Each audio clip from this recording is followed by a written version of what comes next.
a lot of people, well, not a whole lot of people, but there's been quite a few people, both in my personal life and on the interwebs, who ask me,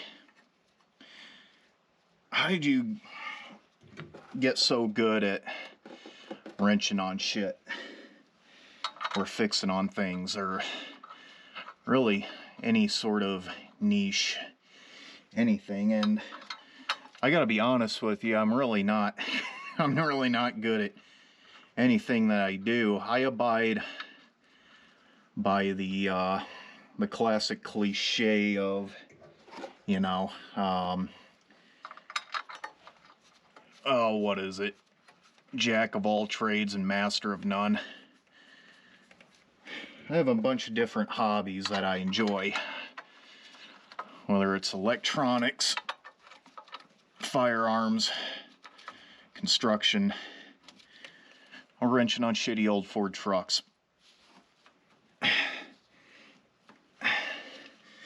And there was a point in time when, you know, I didn't know my ass from a hat when it came to most of this stuff. Whoops. But at some point, you just have to decide to, you know, get down, get your fucking hands dirty, and learn how to wrench on shit.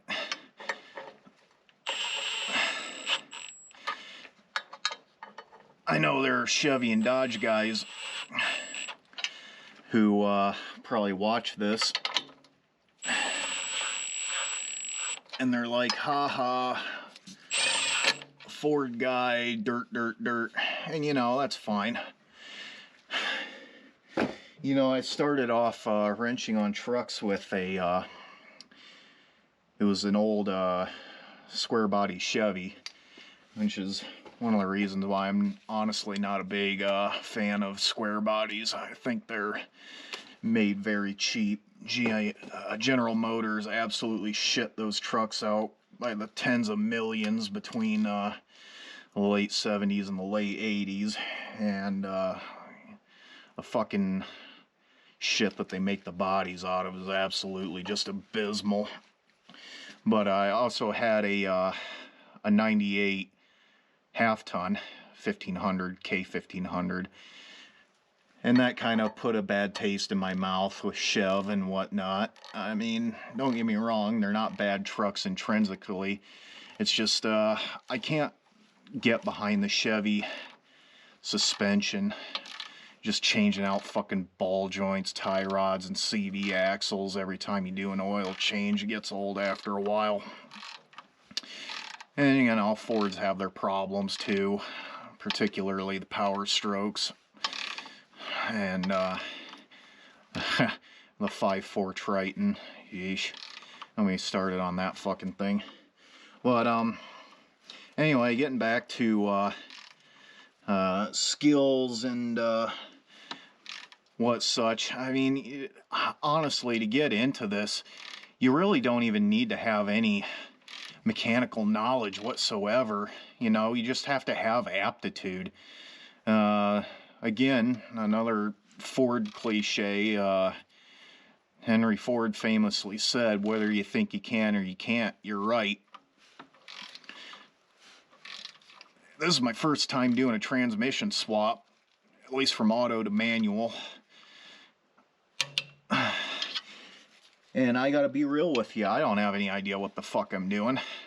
I'm kind of just, you know, relying on the experience of others to sort of guide me along my way, and that kind of help has been absolutely indispensable. But you know, even though this is kind of a pain in the ass, you know, I'm making it along just fine, you know. You don't have to have fucking $100,000 worth of snap-on tools and a fucking professionally fucking built pole barn. You just gotta, again, you just gotta have some kind of aptitude. You know, you see all these professionals from, like, you know, Motor Trend and all these other fucking channels, Cletus McFartland and all this other shit. And don't get me wrong, I ain't got nothing against those guys personally. I love watching them, but like, I feel like a lot of these automotive influencers give kids the wrong idea, and they think that, you know, oh, I gotta have a gigantic shop with fucking all the fancy shit. And you don't. You just need a garage and go to fucking Harbor Freight and get you a fucking half decent tool set and just start fucking wrenching on shit.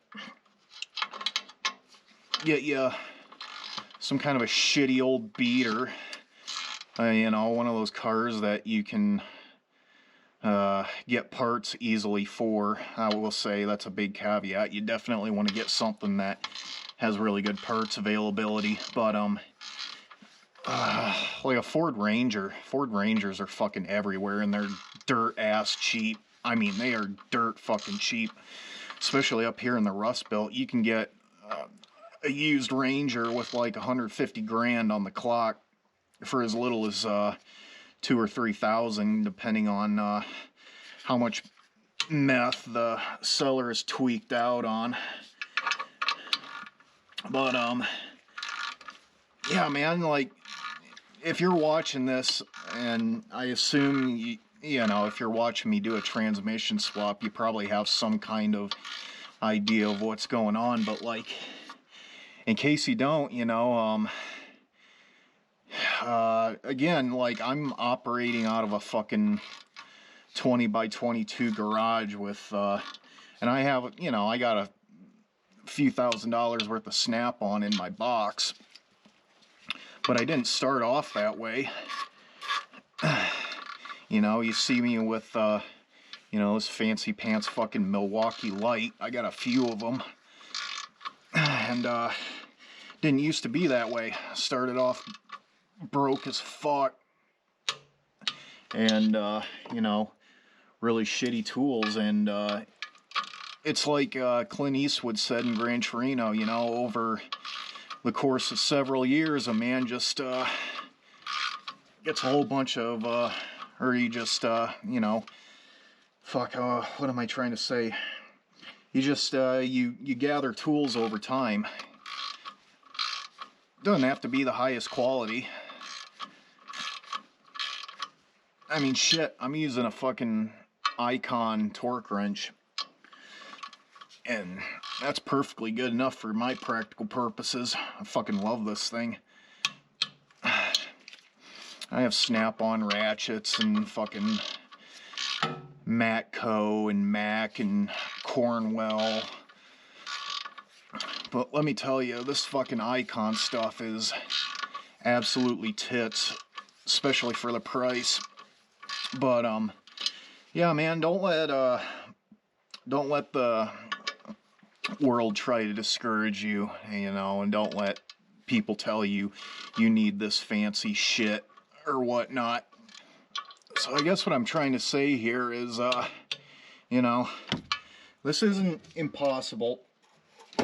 I mean, don't get me wrong, it ain't fucking easy by any stretch of the imagination, but for fuck's sakes, man, like, I'm a millennial, right? And my generation, along with Gen Z and all the other generations that come after me, are stereotyped very heavily as not wanting to work. And I gotta be real with you, it's anything but the truth, at least in my area. Like, you know, some of my generation is some of the hardest working people I've ever met in my entire life. I mean, yeah, there's some real fucking duds, but they're just really fucking stupid. Not claiming to be a genius, but like, holy fuck, some people like make me feel like a combination of fucking Stephen Hawking and Superman sometimes, by the way they work and how fucking stupid they are.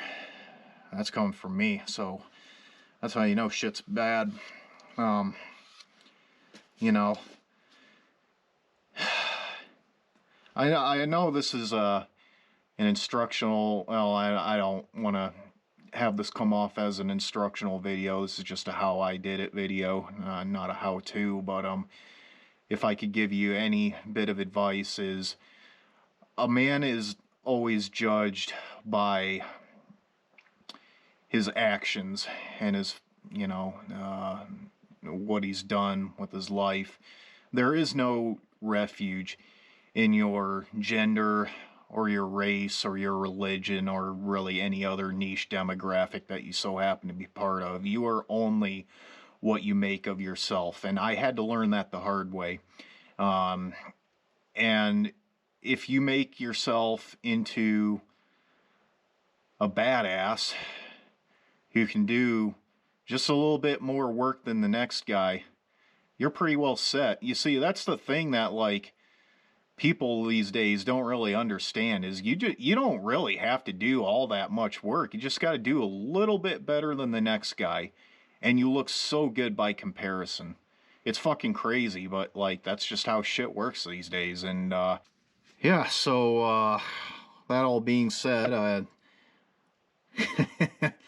sorry, didn't mean to get philosophical there. It's just I don't know, something that's been weighing heavily on me for the last couple of years, and you know, I just wanted to give my 2 cents worth, actually $2. 2 cents doesn't really buy you fuck all no more, but yeah, so